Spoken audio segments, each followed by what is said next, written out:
cultivated one. This will be a campaign unlike any other in history. The Pentagon focused on winning the media war, leaking their plan to reporters they could trust. We knew the plan, and I think the military benefited as far as positive coverage during the war because we knew what the plan was. So we reported that things basically were on plan, or we weren't worried when we got delayed 2 or 3 days because we knew overall it was very successful. Earlier, when the media pressed for access, Frank's team came up with the idea of embedding reporters. A former corporate PR professional turned Pentagon official ran the program. One of the things we did, it wasn't rocket science, but it was hard work. We took the same kind of planning and training and discipline that you put into military operations and put it into this aspect of the military operations. And Rumsfeld and Myers, being enlightened guys, had included people like me in the war planning from the very earliest stages. But Tory Clark got major networks and news organizations to sign a 12-page contract agreeing to certain ground rules that actually kept the Department of Defense, public affairs people in the driver's seat. And you got reporters in with these young, idealistic troops who really believed all the spin of what was going on. We were going to liberate Iraq, that the reporters would overall identify with the troops and their reporting would be very positive. And on the journey, or when we get there, any sort of incident happens, please keep calm and remain on the bus. We will deal with the situation, no matter what it is, as swiftly as possible. What news organization are you with, Tim? Sat.1, German television network. BBC. CNN. Los Angeles Times. Japan Broadcasting Corporation. I'm Gwendolyn Cates, and I'm here on assignment for People magazine, and I'm embedded with the 205th Battalion, 165th. I was the only journalist embedded with a military intelligence unit. They were part of the 5th Corps based in Germany. And I was invited, in fact, to be embedded by this unit because one of the commanders had gotten to know me and felt that I could be trusted and would really tell the story. These are your atropine injector kits. Should you become contaminated and start to feel the symptoms... Pentagon put the embeds through a training course, ostensibly to teach them how to survive, but it went further. With this hand. Hold it on there so when you pull it tight. Journalists were given exaggerated fears of chemical attack designed to reinforce the threat of Iraqi weapons of mass destruction. The propaganda was also aimed at the military. It was a threat that wasn't there. Good to go. You look lovely. I lived, ate, slept with the soldiers. And the bond that was established between us was very, very strong and very personal. And we shared the sandstorms together and the lack of food, and people talked to me about their fears and their children they'd left behind and their fear of death, all those things. Now that's a piece of equipment. So I became very personally involved with them as individuals. At the same time, I was observing this with journalistic detachment, but I did place their safety above any sort of journalistic responsibility I had, professional responsibility I had, and I would not have done anything to endanger any of them. What we're saying is, help us tell the truth. Unmentioned by most media, the plan actually betrayed an earlier agreement made after the first Gulf War that said, quote, open and independent reporting will be the principal means of coverage. The Pentagon signed off on that policy on March 1st, 1992. There's an interesting issue of conflict of interest there, because one of the standard rules of journalistic ethics is that journalists should not accept anything of value from the source they're covering. Well, all of their transportation, and indeed their very lives, were being protected by the soldiers they were covering. And how old are you? I'm 21. What's your birthday? 3rd of the 10th, 81. It's because we want to send you a birthday card. How do you spell your last name? When I was there, it's funny because I was not so much scared for myself. I thought, how will I be able to handle it if one of my soldiers dies or is injured? I kept thinking about that. How will I be able to handle it? The idea of embedding is essentially the Stockholm Syndrome. If you take an unarmed individual and put him amongst armed people, he becomes sympathetic to their cause. So the idea was, look, slap a helmet on these guys, stick them in a Jeep or a Humvee, head him in that direction, and let him do whatever the heck he wants, and he will become sympathetic to our cause. Many embeds did a conscientious job, but they could only provide a limited and ultimately misleading picture. The debate from the left and right about embedding, from the left that these were going to be lapdogs of the Pentagon, from the right that this was going to be loose lips sinking ships, I think neither proved to be true. But we haven't had the debate about what the embedding process did to our understanding of the war. Stay down, stay down. Far too many journalists were gung-ho about covering the war. Some romanticized it, seduced by the spirit of adventure. Others sought glory, as Canada's CBC explained in a stunning special, Deadline Iraq. During the war, no U.S. network ran anything like it. I think so many journalists have this fascination, I must do this, and then I can call myself a war correspondent the rest of my life. It's as if they've got a checklist of things to do in their life, and this is one of them. But they are absolutely not prepared for the reality. People didn't want to miss this war, and it had a lot to do with people's career. There was no question. This is a thrill ride if you want to turn it into a thrill ride. I mean, you can go to places in order to get shot at, in order to have the excitement of feeling what it's like to get shot at. I mean, you can go play in the traffic, too, if you want. There were few embeds with the military planners, with the covert action teams, the CIA, special ops, or with the air war. The U.S. military units that did the most damage were covered the least. I mean, it looks like this was disinformation at the highest levels. Later, CNN's Christiane Amanpour admitted her own network muzzled the news. Is all about. Yes, I think the press was muzzled, and I think the press self-muzzled. I'm sorry to say, but certainly television, and perhaps to an extent my station, was intimidated by the administration and its foot soldiers at Fox News. And it did, in fact, put a climate of fear and self-censorship, in my view, in terms of the kind of broadcast work we did. Talk about letting people know that ratings have gotten under your skin. Nothing could be further from the truth, obviously, and I'll let the news media defend themselves, but I promise you 5, 10, 15 years from now, people who study these things will say, you never saw such real, you never saw such accurate, you never saw such hard-hitting coverage of military conflicts. A week later, CNN hired the Pentagon's media flack, Victoria Clark, as an on-air contributor. It seems the gunfire has been coming from the police station down here. I think a lot of journalists did lose courage. A lot of embed journalists did lose their ability to be critical, to emphasize the fact that there may be problems going on here because they didn't want to be kicked off the team. They wanted to stay embedded, and I think that was part of the problem. Look, you do what you can do with what you're given, you know, and I did the best I could with my assignment covering the 2nd Brigade.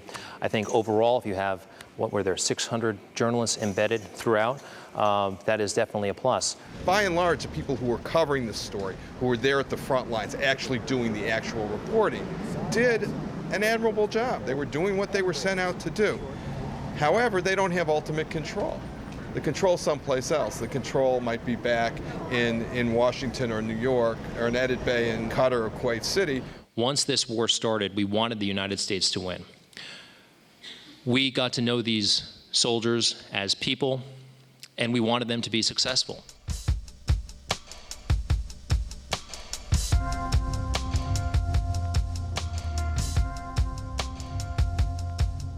If the Pentagon had an agenda, the networks had one too, and it went beyond attracting audiences. When I worked in network news here at ABC, I watched the closing of foreign bureaus, the downgrading of documentaries, the dumbing down of news. There's nothing like the scary threat of WMDs and a good war to provide the basis for action-oriented TV coverage.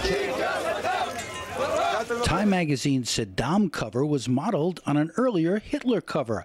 Bush was presented as the avenging angel. War is one of those action-oriented spectacles that TV news lives for and thrives on in a post-journalism era. All the networks wanted to have was a countdown to war. If you looked at every single network, it was virtually indistinguishable 48 hours to war, dun dun dun dun dun, showdown to Saddam. With encouragement from the Pentagon, the news networks fashioned their coverage to maximize production values, to make it exciting. Time magazine called the approach militainment. Journalist Robert Pelton describes how it was done. I was in some of the initial phone meetings between New York and the people in the field. And this was being set up like a movie shoot. There was a channel called Best of the Bombs. And this is exactly what it was called, Best of the Bombs. And every piece of good footage from any network would be tossed onto this feed. It's a satellite feed. So if you're doing a story about, hi, I'm standing in the middle of nowhere, and let's roll to the footage, you would have this feed that had only good explosions. Secondly, they told people to take your camera off the sticks. We want to have that cinema verite look. You know, move it around, move it. We want to see where you are. We want you to walk and talk and make people feel that you're in the middle of something. This is true. A Defense Department memo urged military commanders to encourage action coverage. Quote, use of lipstick and helmet-mounted cameras on combat sorties is approved and encouraged to the greatest extent possible. If you were to pick a generality, they were there for the big story. And keep in mind that Iraq is unusual because in the early days of CNN, one of the most memorable images were people like Peter Arnett sitting on a rooftop calling the war like a football game. This is the 6th cruise missile to have come over our heads in the last half hour. But the entire population of the planet focused on one journalist. So this was a wet dream for any journalist that went to Iraq, to be in that spot for a well-known, predicted war to happen. If you're the guy holding that microphone and that thing happened behind you, that's what you're known for. You're not known for careful research, for, you know, it's the face. It's all about the face. And where that face is a measure of who you are. So they were looking to get bullets flying, bombs going off, and that microphone and then face on TV.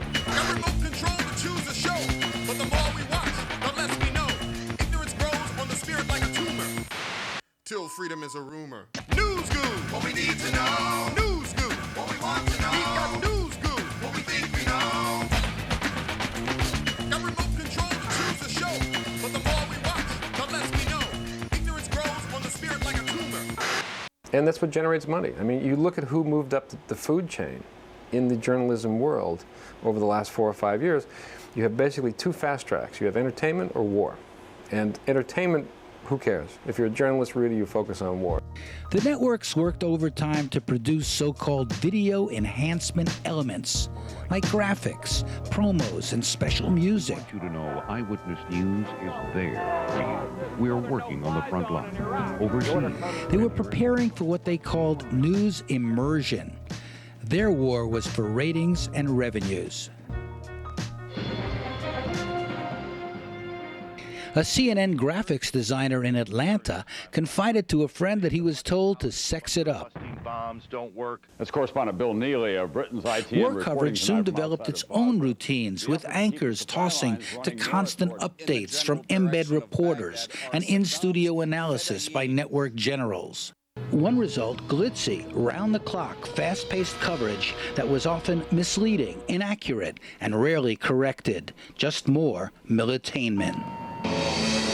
From the headlines. These entertainment values stimulated a demand for even more excitement from video game makers like KumaWar.com, who turned the war into an interactive commercial experience. Of actual news events occurring around the world right now. Through British eyes, the U.S. channels lacked journalistic distance. By and large, in the American networks, you would hear people talking about we, as though the American the network was actually in the war. In the States, as far as I can ascertain, there is a presumption that politicians are right and honest and truthful. That is the default from which everything else operates. Some UK journalists like John Pilger and Robert Fisk opposed the war. Others felt constrained. If, say, for example, you cease to base your news agenda on the words and deeds of official sources, of the Prime Minister, of the government, and start to base it instead on gathering alternative perspectives, on gathering news from unconventional sources, then you will be somehow exposing yourself to the risk that you'll be accused of bias. Even as the military encouraged action coverage, Pentagon advisor John Rendon recognized the dangers. There's a convergence of content. News, information, and entertainment needs to be separated. Right now, there's a blurring of the lines on all three. And if you can think about it just in terms of how music comes up underneath news pieces as a form of dramatization, it changes the dynamic. And if the vehicle that delivers this information is all the same, then the viewer, the listener or the reader will find a hard time distinguishing between the three. Undaunted, the channels produced branding liners, some taking the government campaign theme, the war for Iraqi freedom, as their own. One proposal to call the war Operation Iraqi Liberation was discarded because that spells oil. It's Operation Iraqi Liberation. Tell me, what does that spell? Operation Iraqi Liberation. O-I-L.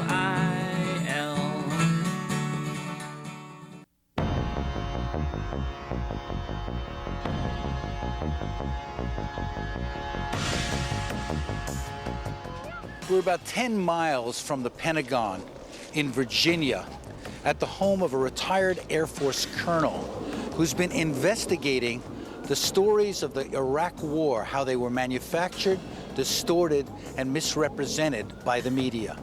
Well, I heard heard military guys say things about the Iraqis that there's something wrong here. Sam Gardner, I'm a retired Air Force colonel, and I have taught strategy in military operations at the National War College, at the Air War College, at the Naval War College. Gardner did a study that reads like the Pentagon Papers of the Iraq War. He and others revealed how information dominance promotes strategic influence, how it drove the Bush administration's preemptive war, using deceptive information as an integral component of military and political combat. This goes beyond just influencing what we think. It aims at controlling what we think about. Corporations seek market share. This administration sought mind share. Every morning at 9:30, they would have the message phone call, and it would involve the White House Office of Global Communications, the Pentagon Press Office, a media advisor, the people at Central Command, and sometimes the people in the State Department. And their notion for that day was to coordinate the message, and after that they would talk to the Brits so that the message in London matched the message in Washington. One message, one idea, push it out into the media. Right. Dominate today's message with, and you can almost identify by day what the message with.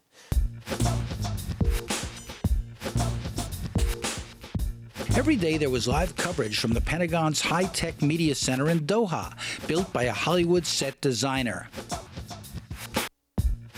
Wouldn't it be reasonable for some... Unknown to most TV viewers, the White House directly stage-managed the Doha Media Center through Jim Wilkinson, a Republican operative who had worked for a right-wing congressman and then helped run the Bush media operation in Florida in 2000.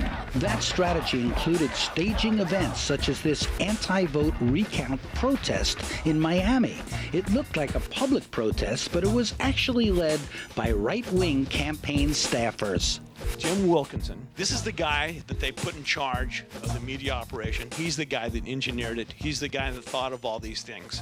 Houston Chronicle reporter Harvey Rice watched him in action. He was nothing more than a political commissar. I mean, this is straight out of Stalin. And that's what he was there for. He was there to make sure the military, and as he put it in his first, he said, I'm here to keep them on message. So he was running the information about the war like a political campaign. After the war, Wilkinson was brought back into the White House and then picked to run media at the 2004 Republican convention. A missile attack on a residential section of Baghdad that killed 14 civilians. Can you confirm that? So we think it's entirely possible that this may have been, in fact, an Iraqi missile that either went up and came down. War watchers may remember media writer Michael Wolff challenging media briefers at the Central Command. Why should we stay? What's the value to us for what we learn at this $1 million press center? Wolf was later told to shut the fuck up by a military briefer. Sometimes it's your jaw drops, and it's hard to figure out why. Why are American journalists so maybe not even uncritical, self-satisfied? I think is the word. So the first day of the war, it's on CNN where they've got this bank of cameras there, and everybody goes in. They're watching explosions and tanks rolling across, and guys with M16s, M14s, and we go, "Is the war started?" And these PR guys there, and the one guy I talked to, he said, "I'm sorry, I can't talk to you about that. I don't want to endanger the lives of our boys."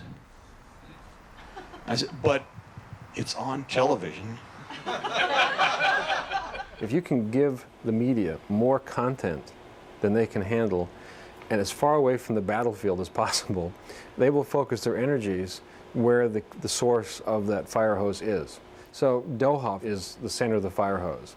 And the idea is that you simply have press conferences every day, and every once in a while you throw a little tidbit out, you hand out videotapes, free coffee, whatever, so that if you leave, you're going to miss the story that everybody else is covering. Fire hose coverage and fire hose delivery blots out all the secondary sources. My research of the threads of stories from the war, which takes it from the beginning through the end, the way they were created, the way they were used, the way they were repeated, that research leads me to say that there were 50 or 60 stories that were either created or manipulated for the purposes of distorting the truth. Gardner cited false stories, like the link between Saddam and al-Qaeda, as well as the Jessica Lynch story, which the BBC also debunked. What were the two narratives? The American narrative, as well known, is the great hero the great heroine who was captured under fire, who was then taken to hospital, potentially mistreated. American Special Forces went in, all guns blazing, rescued her against hostile fire. There was no resistance. The Iraqi doctors had been caring for her, given the circumstances, as well as could have been. And that a lot of the more dramatic elements of this story may have been embellished. That story ended up hanging around for about a week, and that's why she's called a hero. Well, it turns out all of that was wrong. When Rumsfeld was asked about this the next day, he refused to comment on it, although I know he knew that she had not been shot, stabbed, and emptied her weapon on the bad guys. So it hung around. Information dominance requires censorship. Little attention was paid to U.S. weapons that caused mass destruction, like legally prohibited cluster bombs that target civilians. It was a cluster bomb.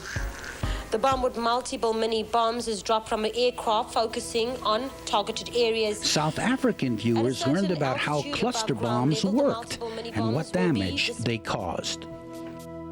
An underreported fact: half of Iraq's population is under the age of 15. These young people became a primary target. This is what Baghdad's pediatric hospital looked like, floor after floor of cluster bomb survivors. This was filmed not by a network, but by independent filmmaker Patrick Dillon. Human Rights Watch reported cluster weapons caused hundreds of civilian casualties like these. There was extensive use of napalm-like Mark 77 firebombs. It was denied at first, but then admitted. More onerous was the almost total blackout on the use of radioactive depleted uranium, which hardens anti-tank weapons. This is especially ironic in light of Washington's constant claims of an Iraqi nuclear threat. The issue was covered overseas. Arnim Stauff, a German journalist, documented this proliferation in an Emmy Award-winning report for ARD in Germany. Wissen Sie, dass gerade dieser Panzer hier radioaktiv ist? Nein, da ist nichts, sagt der Soldat, überhaupt nichts. Aber wir haben es gemessen. Nein, er ist nicht radioaktiv, dieser Panzer sowieso nicht. Er ist mit Uranmunition abgeschossen worden. Sorry, ich muss jetzt weitermachen. In the British back office, a list of The BBC took viewers into a back room at the Coalition Media Center. On the wall, a list of subjects briefers were ordered to avoid. On that list, DU, or depleted uranium. There have been a number of studies of misperceptions by viewers that many Americans believe that there was an al-Qaeda Iraq connection, that many Americans believe that there were Iraqi hijackers attacking the World Trade Center. I think that's part of the campaign. It was a very conscious effort to use terms that would have people connect in their minds Iraq and the incident of 9/11. You imply that these are the same kind of people, and if they're the same kind of people, they must have had something to do with it. Had they done an hour's worth of research, they could have had a paragraph in their story which said, the Pentagon said this, however. There were no however paragraphs. The new information dominance strategy worked thanks to advice from marketing experts, Hollywood producers, and communications specialists like John Rendon, who were monitoring the media worldwide. Their job was to keep the public well propagandized. Is that there were 5 wars in Iraq. There really was the reality of combat operations from the air, on the ground, and from the sea. The second war was the war the United States saw. The third war was the war that Europe saw. The fourth war was the war that Arab audiences saw. And the fifth war was the war the rest of the world saw. And as we monitored that in real time, we found that none of them were ever in alignment. When you look at the war in Iraq, it's at times impossible to separate media, CIA, public relation firms, government propaganda. It all came together.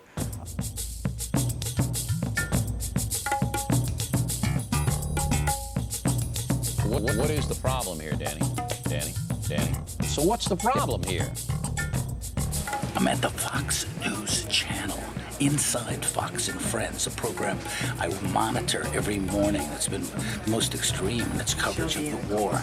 I'm waiting for the makeup lady to come. I'm going on the air to talk about a conspiracy that happened 40 years ago, the Kennedy assassination. I made a film about that.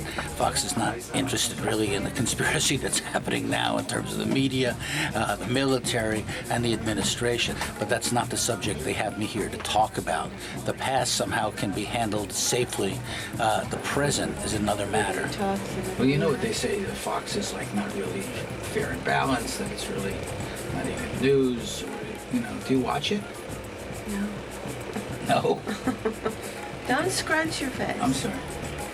Because you're the third person I've talked to that said they don't even watch it and they work here. You just like deal with what's on top of people's heads, right? Right. You don't deal with what's in their heads, right? Truth does have a way of coming out, and sometimes it's suppressed for a long time. New documents emerge. Historians reveal things that weren't revealed before. I believe so. I believe the American people deserve the truth. Now, where does Bill sit? He has an office upstairs. I had hoped to confront Bill O'Reilly, but he wasn't there.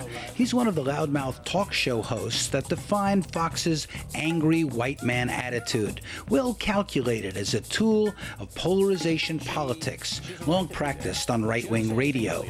After a year of uncritical reporting, to his credit, he admitted that he was wrong about WMDs. Ladies and gentlemen of the jury, I have come not to bury Rupert Murdoch, but to praise him. Full, fair, and balanced coverage. The Fox News Channel. Fox News may seem a fun place to its fans and a cartoon to its critics, but its ideological zeal is serious and carefully calculated, as longtime former producer Charlie Reyna revealed on a media website. Quote, "The roots of Fox News Channel's day-to-day on-air bias are actual and direct. They come in the form of an executive memo distributed electronically each morning, addressing what stories will be covered and often suggesting how they should be covered. The memo is the Bible." Fox's response? This charge is unfounded. People want to work here. Fox coverage included overly dramatic reports by Geraldo Rivera and Iran-Contra conspirator Colonel Oliver North. I will tell you right now, Counsel, and all the members here gathered, that I misled the Congress. Colonel North's war stories were blatant exercises in cheerleading and denounced the anti-war movement. This is the city garbage dump. I wonder where all the peace protesters never protest this kind of stuff. Terrorists could be planning to attack Westerners overseas. What was called the Fox effect drove all the TV coverage to the right. No network wanted to be accused of being unpatriotic. Arnett gave an interview to Iraqi television in which he criticized American war planning and said his reports about civilian casualties in the Iraqi resistance were encouraging to anti-war protesters in America. The American war planners misjudged the determination of the Iraqi. Veteran correspondent Peter Arnett was targeted by Fox News for his decision to say on Iraqi TV what he was already saying on MSNBC. If I'm wrong, you didn't go on Iraqi TV to say, I support Saddam Hussein, did you? You didn't endorse one side or the other. I didn't endorse one side. But it was part of the hysteria that had developed surrounding this war. Now, there's a degree of hysteria about every war that America participates and just gets involved in, and this was part of the hysterical reaction, and I was basically, just swept up in that incredible explosion of anger. I think there were 157 cartoons of me in the newspaper the next morning, most of them in bed with Saddam Hussein. Management called up and says, look, the pressure is too great. We've had thousands of emails and calls, and it's time we have to drop you.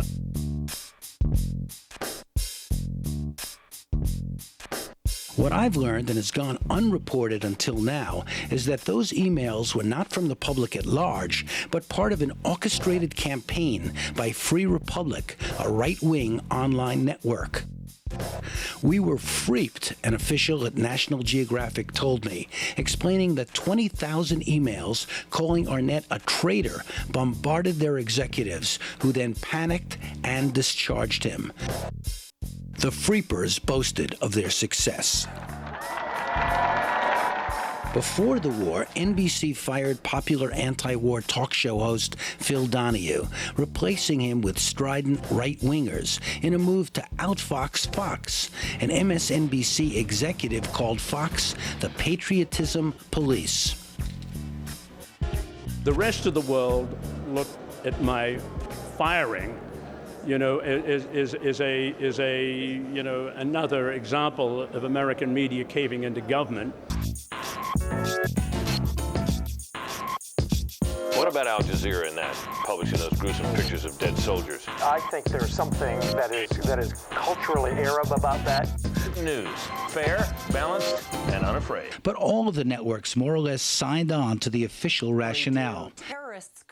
A study found widespread misperceptions among viewers. The people with the most misinformation watched the Fox News channel, although viewers of other channels were also receptive to inaccuracies. Public broadcasting viewers and listeners were misled the least. This Canadian study highlights another misperception about the media itself. Quote, most Americans were not aware of how one-sided and biased the coverage had been. They believed the news media had served the country well. Nothing like this has happened. The war in Iraq continues, and no one takes you closer than CNN. In this war, what had once been known as the CNN effect had faded, but CNN was still a news leader. I learned that CNN mounted two news teams, one for the U.S. channel and one for the rest of the world on CNN International. Was it just different strokes for different folks? Explain to me why CNN had one type of coverage for America and one type for the rest of the world. I'm not so sure it was different. The content was the same. The presentation sometimes is different. American audiences have certain expectations of how the news is given to them. Missile bomb firing apparently. People aren't going to hang out on the screen forever and watch what what your long explanations. They want to know quickly what's happened because they have a job to do too. And